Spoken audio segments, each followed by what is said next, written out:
It's my feel-good breakfast show.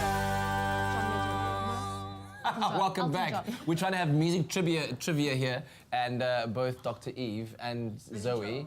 It's not Billy Joel. It's Elton John. So it's Elton John, not John Legend either. No, I said Anyway, listen, welcome back. Yeah. It's all about being sorry today because we use this word in so many different ways. For example, to console someone if they're sad or they've been hurt, or excuse bad or impolite behavior, and to acknowledge a mistake, all on a scale from inconsequentially to small to monumentally big. When things happen, we say sorry, but we sometimes do find it difficult to say that we're sorry. You know, feeling that some part of us just feels like, no, but I am right. I can't say I'm sorry because I am right. That's I'm right. Well, we are asking you the question today. How do you apologize sincerely and genuinely? What skills are needed to be able to admit that you were wrong?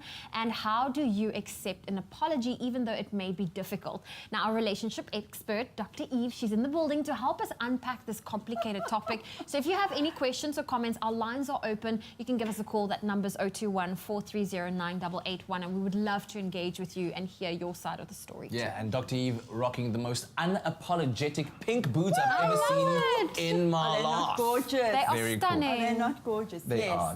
But let's talk about saying sorry. Yeah. What is the purpose, or the main reason why somebody would make an apology for the person making it and for the person receiving it? I think one of the pet things that I really, and I'm going to use the word hate, and I'll come back to why I'm using it, Kat, is when somebody would just say to you, throw away, oh, I'm sorry. And they walk away and they think, okay, I'm done. Okay. I've said this, I'm sorry. I feel a little exonerated because I've said these magical words that we've socialized to say to people, like, I'm sorry, and then we move on. When you say I'm sorry to somebody, it's really important to know that that is just the beginning of a process that people have to go through. So there are certain important steps one has to take to be able to really apologize. And I want to say that if you can't apologize, you do not have any foundation for a relationship. If you're unable to use the word apologize in your relationship, you can't have a relationship. That foundation is always going to be a little tricky. Sure. For people who want to know more about apology, there is one of my colleagues has written a book which is really hot right now. Her name is Harriet Lerner, and I really recommend you go read it because it's a very hot topic now in the world of relationships, which is why we're talking about it today. So one of the things to start out with apologizing, you never ever must be defensive. You don't go into, I'm sorry, but, I'm sorry, but you let me down first. Or I'm sorry, but you cheated first. Or I'm sorry, but you actually used up all our savings first. I'll say sorry if you say sorry as well. You want to avoid that defensiveness around apologizing because then the person is completely shut down. Yeah. Your first step in really doing a genuine apology is to be what's called wholehearted listening. Wholehearted listening. Put the defensiveness away and just be present with that person and endure the difficulty or the discomfort of actually listening to what they have to say to you. Then you take responsibility for whatever pain you've caused them, even if you disagree. So it's like, I don't really regret having an affair, but I'm sorry for the pain that I've caused you. I hope listeners can hear that. That's really critical. I don't regret having an affair, or I don't regret having been late for the play, and I'm sorry, though, for the pain that I have caused you. But Are you hearing the difference? I'm hearing you, but Yeah. already that's for me cancelling the apology. If you're going to say, let's say, I don't regret having the affair, but I'm sorry for the pain that it caused you. But Like that may be the truth He of made somebody. the person made a conscious decision in that moment. I'm assuming now if we're talking about the affair. Yeah. So it wasn't by accident that they've gone into that. Yeah, so they may not regret it, and that's also fair that some people don't regret that, but they do have to express or genuinely feel remorse and regret for pain that they've caused in an action that they've taken. You're hearing the difference? I'm hearing That makes somebody feel less pained, less hurtful, that actually you are hearing my pain, that you may just feel you have a righteousness in whatever action you've taken, even though you know it's hurt me, but I am acknowledging I've caused you pain. Okay. So you can name call somebody, you can shame somebody, you can say horrible things to them, to their face or online, call them bad names, but you want to be able to say, I'm sorry this causes you pain, even though in that moment I really do feel like you're just hardcore horrible person. All right. So clearly lots to still get through and talk Yes. about saying sorry. So give us a call on 0214309881 because it's never too late to say sorry. Yeah. 'Cause It's my feel-good breakfast show. All right, we're back again with Dr. Eve, and we're talking about saying sorry in a relationship and how do you do so properly so as to begin the healing process. So the number to call 0214309881. And Dr. Eve, we were talking about earlier on. You said saying sorry is just the start Exactly. of a process. Yeah. What are the different emotional steps in that people- process that people So go through? why don't people say sorry, Kat? If you think about what we call the non-apologizers. Because they why- think they're right. Yeah, I was going to say let's do a little more process work with you. Why would somebody think that they're right in a situation where they can see that the other person is feeling hurt? Surely you want to be acknowledging their pain. Is it a lack of empathy?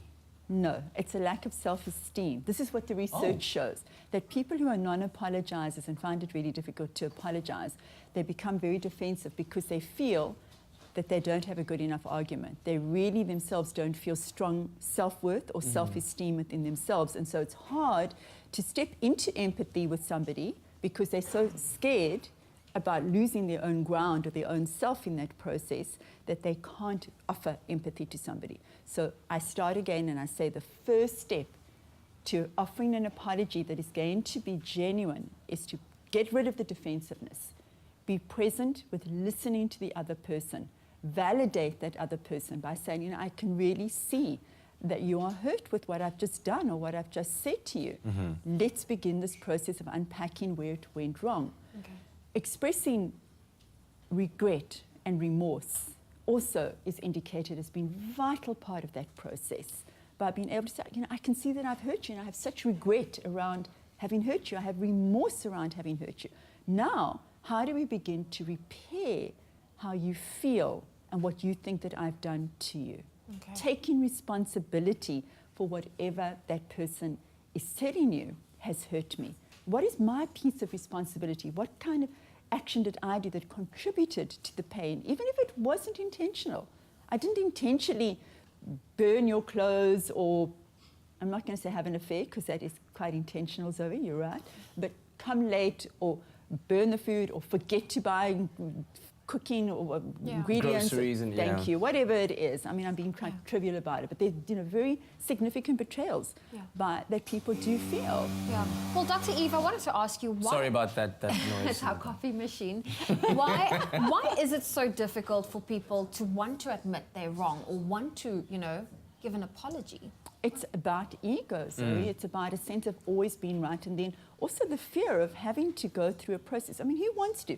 So what people usually do is like, I'm sorry, and then the other person is supposed to say, You're forgiven, or you're fine. Exactly. I'm fine. I'm Yeah. fine. It's okay. I forgive you. I don't get overhurt quickly. For me, it's cool. You've apologized, but now I need to process it, and it's not Exactly right. necessarily okay, cool. We're forgiven. We're best friends again. And I'd love to hear from our viewers who of you have had that experience of somebody saying, you know, I'm sorry, and you just automatically say, oh, okay, I forgive you. Because, you know, that ain't the truth. Yeah. Well, when we come back and we continue the chat, and you can, of course, give us a call on 021-430-9881. I want to find out from Dr. Eve what responsibility the person receiving the apology has in taking that. Do they have to?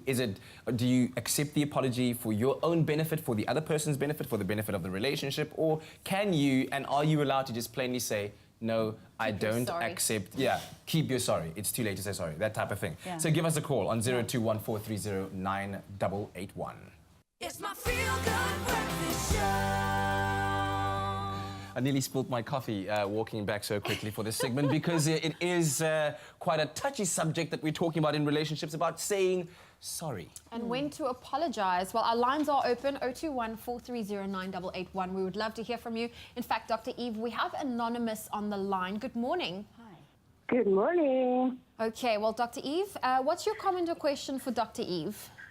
Well, it's just a comment to say that I had a very good male friend, Dr. Eve, and that was all we had. And in my marriage, my husband really struggled to accept our friendship. And so eventually we stopped being friends and we had to go for counseling. And try to work through things because he kept on having affairs, but he never ever took responsibility for what he did. He never apologized, and every time he had an affair, he would shift the blame. And I had to kind of work harder every time he would come home for me to be to kind of keep him. And at the end of the day, we got divorced, and I never ever heard him say he was sorry. What a dirty, rotten scoundrel. Okay, in all seriousness, I'm sorry for your pain. You see, I'm saying I'm sorry so glibly. Yes. Yeah. You wanted that apology, right? I mean, more than anything, this is what I'm hearing you saying, is that you wanted some acknowledgement of your pain, even if, as we were saying earlier on, there wasn't a regret, and obviously there wasn't, which is why he had multiple infidelities, but you just wanted him to see and validate your pain, that you were in pain and that he had contributed towards your pain. And you never got to close that ring, that circle for you, so you were ongoingly in pain. And you couldn't trust the guy, I'm sure not. Yes. I mean, even to this day. And sometimes I think it's just all you want to hear. Yeah. You know, just take the responsibility and say, I'm sorry. Yeah, I'm absolutely in agreement with you. Just that sense of taking responsibility, that I'm not the only one in this, because you kind of feel like you're going crazy. You need somebody to validate you and say, yeah, you're right. You know, I did do these things, and therefore I'm just apologizing for the pain that I've caused you, even if I just want to keep on being unfaithful. So well done to you for taking responsibility and moving out of a painful situation. Yeah. Thank you, Anonymous, for sharing your story with us. I wanted to ask, so if you find yourself caught up in a situation like Anonymous, is there a way that you can coach your partner to apologize? Is there a way in which you can express to them that what you're doing by not apologizing and not taking responsibility is really hurting me, and I would like to hear you say sorry, not because I want to hear it, but because you really genuinely feel that you are apologetic? Is there a way to coach your partner? Yeah. So what you heard Anonymous partner doing is something called blame reversal apology. I'm having an affair because you don't give me enough sex, or because you're boring, or because you just criticize me all the time. That's a blame reversal apology, which is incredibly hurtful to anybody who's receiving that. You want to be able to talk to your partner who's going to be listening. If they're not able to listen or empathetically listening to you, you don't stand a chance, Kat, of ever bringing a change to that person. But you can hear what also happened to Anonymous. You start going down into the situation where you just begin to doubt yourself. And then it's very hard to be able to convince this person that I want to have an apology. I actually do believe that I'm right because of this blame reversal. Well, you know, you didn't do the dishes, so then it's okay for me not to do the dishes either. And then you start thinking, well, yeah, you know, he's right. I didn't do the dishes. Maybe I am worthy of being blamed. And then it's very difficult to have communication. Okay. So having communication is the most important thing. I think we still have one more segment with Dr. Eve. Let's There's do so it. much to say sorry about and to accept in all these apologies. So give us a call, 0214309881. We'll be right back. It's my feel good breakfast show. All right, well, we continue our chat with Dr. Eve, and Anani is on the line, joining us from the Eastern Cape. Good morning, Anani. Good morning, sir. How are you? Very well. Thank you very much for your call. What is your question or your comment on the topic? I'd like to talk to Dr. Eve because I am the one in the wrong, and, you know, this person has been in denial, you know, but then I seem to want a way to approach this matter because I was the one who was in the wrong, you know, countless times, but then it had been a subliminal thing without me even noticing it. So my question to Dr. Eve is, how do I approach this matter? So you're saying that you are the one in the wrong. Yes, ma'am. I can hear from your voice that you really do feel that you were in the wrong. So you want Yes, to, ma'am. it's lovely that you can acknowledge that. There's your beginning conversation. I was in the wrong, and then say to her, or him or her, talk to me about your experience. Let them express their feelings, and all you have to do is just to endure the discomfort, and as you've been hearing me say throughout the segment, don't become defensive. Just listen, Thank you. bite your tongue, and just listen to what he or she has to say. Validate Thank their you. experience by saying, okay, I can hear that I've hurt you. I can see that you're in pain about this. Take some Yes, ma'am. express your regret and your remorse in a very sincere way. I regret that I've hurt you. It wasn't intentional. And then move into, okay, how are we now going to repair this? Don't stand back. Don't stand back and be afraid to initiate that conversation. I just want to pick up what you wanted to talk about, Kat, is like, what happens to this person who's going to receive the apology? Because you can hear in his voice that he's afraid to begin it because he's afraid of what his or her response is going to be, that it may be rejected. And that's why a lot of times we don't want to do the apology, because we're afraid we're going to get, more nastiness or more criticism or a refusal to accept that apology. So we just don't go there. So what do you do in the instance? You go there, Zoe. You if just the person absolutely doesn't want to accept your apology, do you still continue to say it and make peace first for your own sake? Or do you apologize? Who do you apologize for, like in terms of closure? For both parties, for yourself, that's a great for the question. other person? For both, and mostly also for the relationship. And not in an insincere way. I mean, you really have to be sincere in your apology, or say, I'm not ready to really apologize, or the other person to say, I'm not ready to accept this apology. I'm still burning, I still feel quite bruised. I thank you for apologizing, because you always want to do that, because the person has put themselves at risk. I thank you for apologizing, and I need time to recover. I need time to process this, because as I said at the beginning, this is a process that people have to go through. And it's not an automatic, I forgive you, because that's fake, that's nonsense. The story of forgive, I forgive, I forgive you, it's nonsense that happens automatically. It may never happen, and that's something you have to accept as well. It becomes kind of the fabric of your relationship, is that I'm sitting here with an injured part of me that's never going to be able to forgive what you've done. Question. Yes. We have about 45 seconds left, I'm sure. When you've accepted the apology, are you ever allowed to bring it up again? Absolutely. And also to add to that, it's never too late to give an apology. Never too late.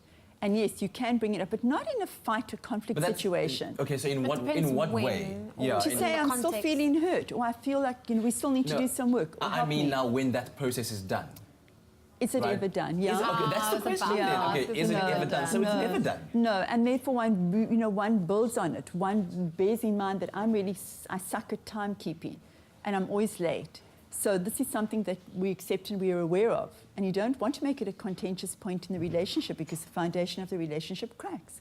It's like, I accept you're always going to be late, and this is something that I have to live with. But you're taking responsibility and you're saying, I suck at time. You say the date's at 6 o'clock if it's actually at 7 o'clock. That's what we have to do with my dad. We have to It's lie called to him. The adaptive event starts behaviour. at 5 and then it starts at 6. I'm always on Exactly. time. It's adaptive behavior. That's what you've got to do, instead of keeping anxiety and tension and conflict in your relationship. Yeah, well, Dr. Eve, thank you very much for this very enlightening chat, and I hope it was so for you. Yeah. In the words of, sorry is all that I can say, Tracy Chapman. Elton John. Tracy Chapman. Words There don't you go. come Music easily. speaks Well, for you. yeah, there we Yeah, go. actually do that. Yeah. Send them a song text.